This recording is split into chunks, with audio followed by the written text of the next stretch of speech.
बेटे राहुल ने माँ बाप को चोर समझकर घर से निकाल दिया। लेकिन माँ बाप ने जाते जाते ऐसा काम किया कि जब सच्चाई सामने आई तो बेटा रो पड़ा और पूरी दुनिया चुप हो गई। सुबह का समय था। आसमान साफ था। धूप हल्की हल्की जमीन को छू रही थी। मगर उस घर के अंदर धूप नहीं, ठंडा सन्नाटा पसरा हुआ था। शहर के सबसे अच्छे इलाके में बना वह घर बाहर से बहुत सुंदर दिखता था। बड़ा सा गेट, हरा भरा लॉन, चमकती दीवारें। लेकिन उसी घर में आज माँ बाप की इस दम तोड़ रही थी। कमला देवी घर के कोने में खड़ी थी। सफेद साड़ी, सिर ढका हुआ, आंखें झुकी हुई, हाथ में पुराना सा कपड़े का झोला जिसमें उनकी पूरी दुनिया समेटी थी। उनके बगल में खड़े थे उनके पति हरिनाथ जी। सादा कुर्ता, चेहरे पर उम्र की झुर्रियां और आंखों में वह दर्द जो शब्दों में नहीं उतरता। ये वही हरिनाथ जी थे जिन्होंने कभी धूप बारिश की परवाह किए बिना अपने बेटे के भविष्य के लिए जमीन जोती थी। ये वही कमला देवी थीं जिन्होंने अपने हिस्से की रोटियां बेटे की थाली में रख दी थीं। और आज वही बेटा उन्हें चोर समझकर घर से निकालने को खड़ा था। बेटा राहुल, साफ सुथरा कपड़ा, चमकता चेहरा, लेकिन आंखों में गुस्सा और शक। उसके बगल में खड़ी थी उसकी पत्नी प्रिया। महंगी साड़ी, सजे हुए हाथ और चेहरे पर ठंडापन। प्रिया की आवाज पहली बार घर में गूंजी। अब बहुत हो गया। मम्मी पापा, हमारे घर से पैसे गायब हो रहे हैं और आपके अलावा यहां कोई नहीं। कमला देवी का शरीर कांप गया। उन्होंने धीरे से सिर उठाया। उनकी आंखों में आंसू थे, लेकिन आवाज शांत थी। बेटा, हमने कुछ नहीं लिया। राहुल ने जोर से कहा। तो फिर पैसे कहाँ गए? लॉकर खुला था। 5 लाख गायब हैं। हरिनाथ जी ने कांपती आवाज में कहा। बेटा, कसम है हमें भगवान की, हमने एक पैसा नहीं छुआ। प्रिया ने ताना मारते हुए कहा। कसम? अब कस्मों पर कौन भरोसा करता है? कमला देवी के कानों में जैसे कुछ टूट गया। उन्होंने अपने पति की ओर देखा। हरिनाथ जी की आंखें जमीन में गड़ी थीं। उन्होंने जीवन में बहुत अपमान सहे थे, लेकिन बेटे के सामने ऐसा अपमान पहली बार। राहुल ने गुस्से में दरवाजा खोल दिया। आप दोनों अभी इसी वक्त घर छोड़ दीजिए। जब तक सच्चाई सामने नहीं आती, आप यहां नहीं रह सकते एक पल के लिए। कमला देवी को लगा कि उन्होंने गलत सुना। बेटा, उनके मुंह से बस इतना ही निकला। राहुल ने उंगली से बाहर की ओर इशारा किया। बस, अब कुछ मत कहिए। प्रिया चुप खड़ी थी। उसकी चुप्पी सबसे ज्यादा जहरीली थी। हरिनाथ जी ने धीरे से कमला देवी का हाथ पकड़ा। वो हाथ जो कभी मजबूत था, आज कांप रहा था। दोनों दरवाजे की ओर बढ़े। घर की दहलीज पर कमला देवी रुक गईं। उन्होंने उस घर को देखा जिसकी एक एक ईंट उन्होंने अपनी जिंदगी से सींची थी। यादें उनकी आंखों के सामने घूम गईं। वही आंगन जहां राहुल ने चलना सीखा था। वही कमरा जहां बुखार में उसने मां पुकारा था। वही रसोई जहां कमला देवी ने अपने गहने बेचकर बेटे के लिए दूध खरीदा था। आज उसी घर से उन्हें बाहर निकाला जा रहा था। उन्होंने कुछ नहीं कहा, बस सिर झुका लिया। 2 बूढ़े लोग धीरे धीरे घर से बाहर निकल गए। गेट बंद हुआ। उस आवाज ने कमला देवी के दिल में कुछ हमेशा के लिए बंद कर दिया। सड़क पर आकर हरिनाथ जी ठहर गए। उन्होंने आसमान की ओर देखा। भगवान, अगर हमने कोई पाप किया है तो सजा हमें दे, पर हमारे बेटे को मत देना। कमला देवी की आंखों से आंसू बहने लगे। हमने इसे पढ़ाया, लिखाया, इंसान बनाया, फिर भी हम चोर बन गए उनके पास। उनके पास जाने के लिए कोई जगह नहीं थी। रिश्तेदार सब तब तक अपने थे जब तक पैसा था। दोनों धीरे धीरे शहर की भीड़ में खो गए। उसी रात कमला देवी ने खुले आसमान के नीचे पहली बार जमीन पर सिर रखा और हरिनाथ जी पूरी रात जागते रहे। उन्हें नींद नहीं आ रही थी, क्योंकि नींद में भी उन्हें वही सवाल डस रहा था, क्या सच में माँ बाप का कोई मोल नहीं? उधर घर में सच्चाई उसी रात। राहुल के घर में सब शांत था। पैसे बाद में मिल गए, प्रिया के बैग में। राहुल के हाथ कांपने लगे। उसके मुंह से आवाज नहीं निकली, लेकिन उसने फोन नहीं किया। अहंकार ने उसका गला दबा दिया। और उस रात एक मां बाप अपनी चुप्पी में कुछ ऐसा सोच रहे थे जो आगे चलकर पूरी दुनिया को रुला देने वाला था। स्टेशन पर पहली रात, सुबह की पहली धूप रेलवे स्टेशन की बेंच पर बैठी कमला देवी के चेहरे को छू रही थी। वो रात भर सो नहीं पाई थी। जमीन ठंडी थी, लेकिन उससे ज्यादा ठंडा उनका दिल था। हरिनाथ जी पास ही बैठे थे। पूरी रात उन्होंने करवटें बदली थीं। हर करवट पर एक ही सवाल, क्या हम सच में बोझ बन गए? कमला देवी ने धीरे से कहा, कुछ खा लीजिए। हरिनाथ जी ने सिर हिला दिया। भूख नहीं है। दरअसल भूख थी, लेकिन आत्मसम्मान उससे बड़ा था। स्टेशन पर लोग आ जा रहे थे। सबके पास कोई ना कोई मंजिल थी, लेकिन इन दो बूढ़े लोगों के पास सिर्फ एक दूसरे का सहारा था। कमला देवी ने झोले से एक सूखी रोटी निकाली, उसे दो टुकड़ों में तोड़ा। एक टुकड़ा हरिनाथ जी के हाथ में रखा, दूसरा खुद के लिए। हरिनाथ जी की आंखें भर आईं। तू खुद खा ले, मुझे मत दे। कमला देवी हल्की सी मुस्कुराईं। जिंदगी भर आपने पहले मुझे खिलाया, आज मेरी बारी है। हरिनाथ जी कुछ नहीं बोले, बस सिर झुका लिया। कुछ देर बाद हरिनाथ जी उठे। चलो कहीं मंदिर चलते हैं। कमला देवी ने पूछा, मंदिर क्यों? वहीं से जिंदगी शुरू की थी, वहीं से अब नई शुरुआत करेंगे। मंदिर और आश्रम। मंदिर शहर के कोने में था, साफ सुथरा, शांत। वहां पहुंचकर हरिनाथ जी ने भगवान के सामने कुछ नहीं मांगा, बस आंखें बंद की और मन ही मन कहा, अगर हमने अपने बेटे को अच्छा इंसान नहीं बनाया तो गलती हमारी है, सजा हमें मंजूर है। कमला देवी ने घंटी बजाई। उनकी आंखों से बिना आवाज के आंसू बह रहे थे। मंदिर के बाहर एक छोटा सा बोर्ड लगा था, बुजुर्गों की सेवा आश्रम। हरिनाथ जी की नजर उसी पर ठहर गई। उन्होंने कमला देवी से कहा, चले? कमला देवी कुछ नहीं बोली, बस हां में सिर हिला दिया। आश्रम ज्यादा बड़ा नहीं था, लेकिन साफ था, शांत था। अंदर कुछ बूढ़े लोग बैठे थे, कोई अखबार पढ़ रहा था, कोई चुपचाप खिड़की से बाहर देख रहा था। सबके चेहरे पर एक जैसी कहानी लिखी थी, हम कभी किसी के बहुत अपने थे। आश्रम के मैनेजर ने पूछा, कौन हैं आप लोग? हरिनाथ जी ने कहा, माँ बाप हैं, अब कोई नहीं। मैनेजर ने कुछ नहीं पूछा, शायद वो सब समझ गया था। एक छोटा सा कमरा मिला, 2 बिस्तर, एक खिड़की। कमला देवी ने कमरे में कदम रखा। उन्होंने दीवार को हल्के से छुआ। ठीक है, उन्होंने कहा। राहुल का पछतावा। रात हुई, आश्रम में सब सो गए, लेकिन हरिनाथ जी जाग रहे थे। उन्हें राहुल का बचपन याद आ रहा था, कैसे पहली बार स्कूल छोड़कर आया था, कैसे उसकी फीस के लिए अपनी घड़ी बेच दी थी, कैसे बुखार में पूरी रात जागे थे, और आज वही बेटा उन्हें चोर कह गया। हरिनाथ जी की आंखों से आंसू गिरे। कमला देवी सो रही थीं, या शायद सोने का नाटक कर रही थीं। उधर राहुल के घर में खामोशी थी। पैसे मिलने के बाद प्रिया भी चुप थी। राहुल कमरे में इधर उधर घूम रहा था। उसे मां का झुका हुआ सिर बार बार याद आ रहा था, लेकिन उसका अहंकार उससे बड़ा था। कल देखेंगे, उसने खुद से कहा। अगले दिन राहुल ऑफिस गया। काम में मन नहीं लगा। मीटिंग में बॉस कुछ बोल रहा था, लेकिन राहुल को कुछ सुनाई नहीं दे रहा था। उसकी आंखों के सामने सिर्फ अपने माँ बाप खड़े थे। ऑफिस से लौटते समय उसने सोचा, आज जाकर बात कर लूंगा। घर पहुंचा। माँ बाप का कमरा खाली था। कमला देवी की दवाई की शीशी वैसे ही रखी थी। हरिनाथ जी का पुराना चश्मा मेज पर पड़ा था। राहुल का दिल जोर से धड़का। प्रिया, उसने आवाज दी। प्रिया आई। क्या हुआ? माँ पापा कहाँ हैं? प्रिया ने हल्के से कहा, कहाँ होंगे, चले गए होंगे। उस शब्द ने राहुल को हिला दिया। चले गए होंगे? कहाँ? राहुल ने पूछा। प्रिया ने कंधे उचका दिए। मुझे क्या पता। राहुल घर से बाहर निकला। गली, मोहल्ला, पास का पार्क, कहीं नहीं थे। उसने कॉल किया, फोन बंद। उसकी सांस तेज हो गई।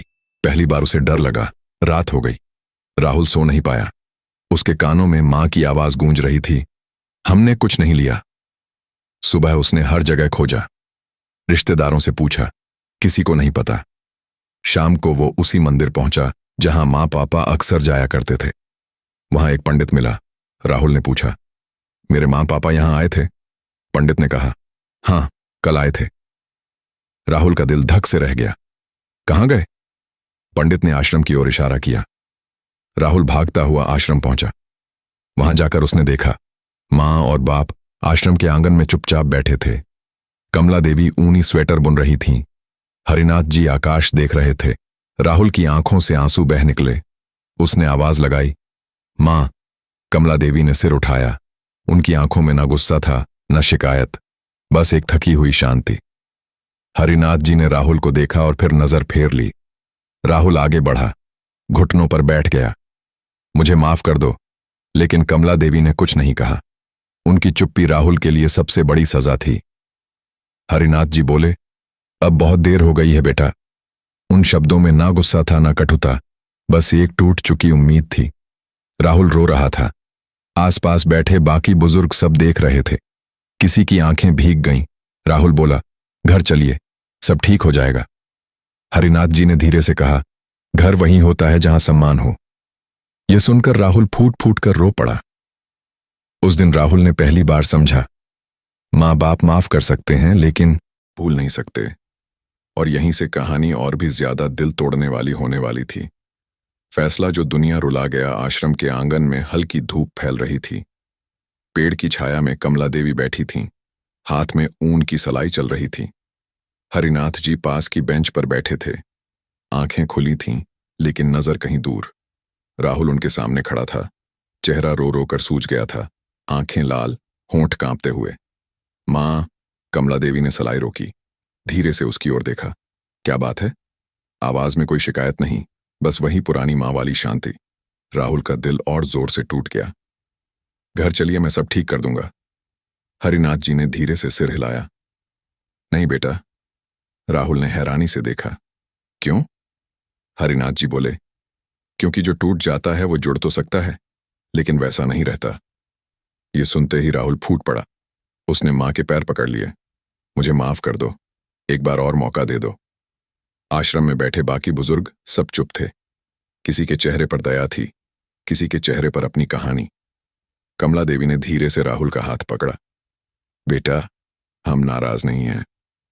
राहुल ने आंखें उठाईं। तो फिर? उसने पूछा। कमला देवी ने बहुत धीरे कहा, हम थक गए हैं। वो शब्द राहुल के सीने में छुरा बनकर लगे। हरिनाथ जी बोले, जिंदगी भर हमने सिर्फ तुम्हारे लिए जिया, अब बस थोड़ा सा खुद के लिए जीना चाहते हैं। राहुल कुछ नहीं बोला। उसके पास कोई जवाब नहीं था। उस दिन वो खाली हाथ घर लौट गया। घर में घुसते ही उसे हर चीज चुभने लगी। मां की रसोई, बाप की कुर्सी, दीवार पर लगी परिवार की तस्वीर, सब कुछ वैसा ही था, लेकिन सब बदल चुका था। प्रिया कमरे से निकली। क्या हुआ? राहुल ने कुछ नहीं कहा। वो सीधे अपने कमरे में गया, दरवाजा बंद किया। पहली बार उसे अपने घर में घुटन महसूस हो रही थी। रात को नींद नहीं आई। उसे याद आया जब वह छोटा था और चोरी से पैसे उठा लाया था। मां ने मार नहीं लगाई थी, बस कहा था, बेटा, अगर कभी पैसों की जरूरत हो तो मां से मांग लेना, चोरी मत करना। आज उसने वही मां को चोर बना दिया था। अगले दिन राहुल फिर आश्रम पहुंचा। इस बार उसके हाथ में कुछ कागज थे। पापा, उसने कहा। हरिनाथ जी ने कागज देखे। ये क्या है? घर के कागज, मैं सब आपके नाम कर रहा हूं।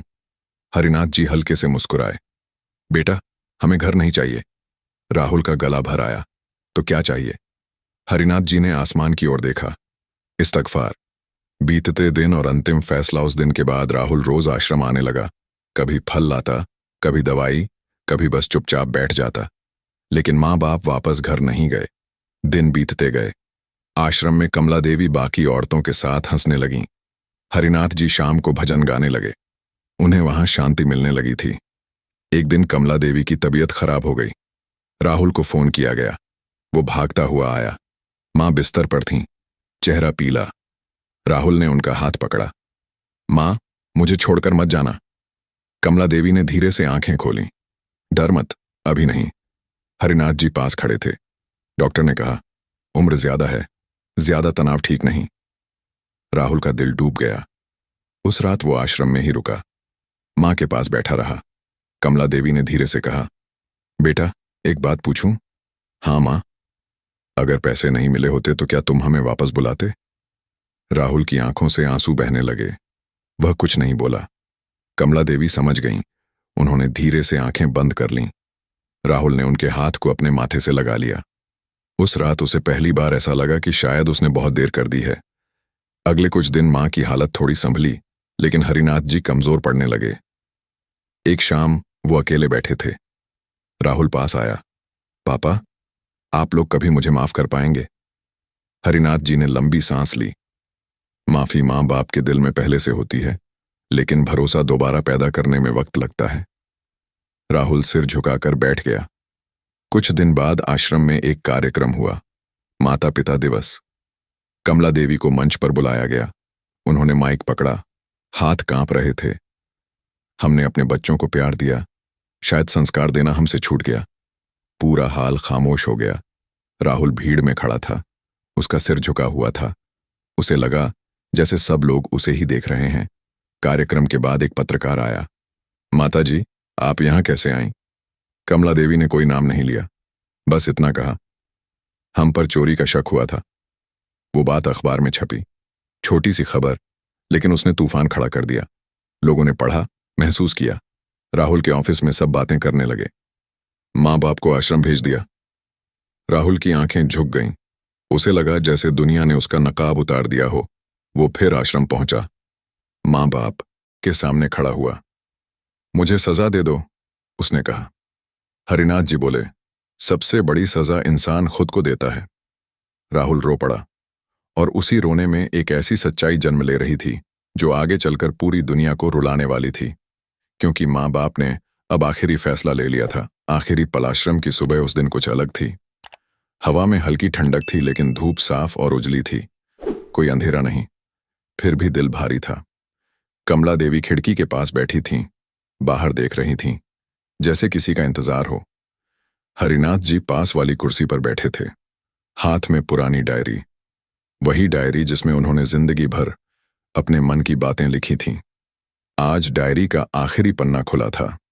राहुल आश्रम के गेट के बाहर खड़ा था।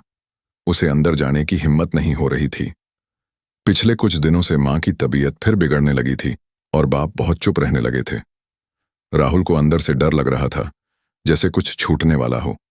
वह अंदर गया। कमला देवी ने उसे देखा, हल्की सी मुस्कान आई। आ गया बेटा, बस यही शब्द। राहुल का दिल फिर टूट गया। वो पास आया। मां, आज कुछ अलग लग रहा है, कमला देवी ने धीरे से कहा। आज मन शांत है। हरिनाथ जी ने डायरी बंद की। बैठ बेटा। राहुल जमीन पर बैठ गया, जैसे बचपन में बाप के पास बैठता था। हरिनाथ जी बोले, हमने एक फैसला लिया है। राहुल की सांस रुक गई। कौन सा? हरिनाथ जी ने बहुत शांत आवाज में कहा, हम इस आश्रम को अपनी सारी जमा पूंजी दान करना चाहते हैं। राहुल ने हैरानी से देखा। लेकिन क्यों? कमला देवी बोली, ताकि कोई और माँ बाप अपमान के डर से सड़क पर न सोए। राहुल कुछ नहीं बोला। हरिनाथ जी ने आगे कहा, और एक काम और है। उन्होंने डायरी राहुल की ओर बढ़ाई। इसे हमारी मौत के बाद सबके सामने पढ़ देना। राहुल की आंखें फैल गईं। नहीं पापा, ऐसा मत कहिए। कमला देवी ने उसका हाथ पकड़ा। मौत से डर नहीं लगता बेटा। डर तो तब लगता है जब जीते जी अपना मोल खत्म हो जाए। राहुल फूट फूट कर रो पड़ा। मुझे अकेला मत छोड़िए, हरिनाथ जी ने धीरे से कहा। हम कहीं नहीं जा रहे, बस जिंदगी को एक सही जगह दे रहे हैं। कुछ दिन बाद आश्रम में एक बड़ा कार्यक्रम रखा गया। बुजुर्गों की सेवा को लेकर मीडिया भी आई। राहुल चुपचाप एक कोने में खड़ा था। कमला देवी व्हील चेयर पर बैठी थीं। हरिनाथ जी उनके पीछे खड़े थे। कार्यक्रम शुरू हुआ। राहुल को माइक दिया गया। उसके हाथ कांप रहे थे। उसने डायरी खोली और पढ़ना शुरू किया। अगर यह पन्ने कोई पढ़ रहा है तो समझ लेना, हम अब इस दुनिया में नहीं हैं। हमने अपने बेटे को बहुत प्यार दिया। शायद हम उसे सिखा नहीं पाए कि प्यार के साथ सम्मान भी जरूरी होता है। अगर किसी माँ बाप की आंखों में आंसू हैं तो समझ लेना, कहीं ना कहीं उनसे गलती हुई है। लेकिन हर गलती चोरी नहीं होती। पूरा हाल खामोश हो गया। राहुल की आवाज टूट रही थी। हमने अपने बेटे को माफ कर दिया है, क्योंकि माँ बाप माफ करने के लिए ही पैदा होते हैं। लेकिन हम चाहते हैं कि वह सजा के तौर पर जिंदगी भर किसी और माँ बाप का सहारा बने। अगर हमारा बेटा यह पढ़ रहा है तो बेटा, हम तुझसे नाराज नहीं हैं। बस तू अब किसी और का सहारा बन जाना। डायरी उसके हाथ से गिर गई। पूरा हाल रो रहा था। प्रिया भीड़ में थी। उसकी आंखों से लगातार आंसू बह रहे थे। उसी शाम कमला देवी की तबीयत अचानक बहुत बिगड़ गई। राहुल उनके पास बैठा था। कमला देवी ने धीरे से कहा, बेटा। हाँ मां, आज मन बहुत हल्का है। राहुल उनका हाथ पकड़कर रोने लगा। मुझे माफ कर दो। कमला देवी ने उसके सिर पर हाथ फेरा। हम तो पहले ही माफ कर चुके थे। और फिर उनकी आंखें शांत हो गईं। हरिनाथ जी कुछ नहीं बोले, बस उनके माथे को चूम लिया। कुछ ही दिनों बाद हरिनाथ जी भी चले गए। आश्रम में सन्नाटा था, लेकिन उस सन्नाटे में शांति थी। नई शुरुआत। आज राहुल उसी आश्रम को संभाल रहा है। वह रोज हर बुजुर्ग के पैर छूता है। प्रिया हर माँ को पानी पिलाती है और दीवार पर एक लाइन लिखी है, माँ बाप कभी बोझ नहीं होते। राहुल हर रात उस लाइन के सामने खड़ा होता है और चुपचाप रोता है, क्योंकि कुछ गलतियां सुधर जाती हैं लेकिन वक्त वापस नहीं आता। अगर यह कहानी आप लोगों को पसंद आई हो तो हमारे स्टोरी वाले चैनल को लाइक और सब्सक्राइब करना ना भूले।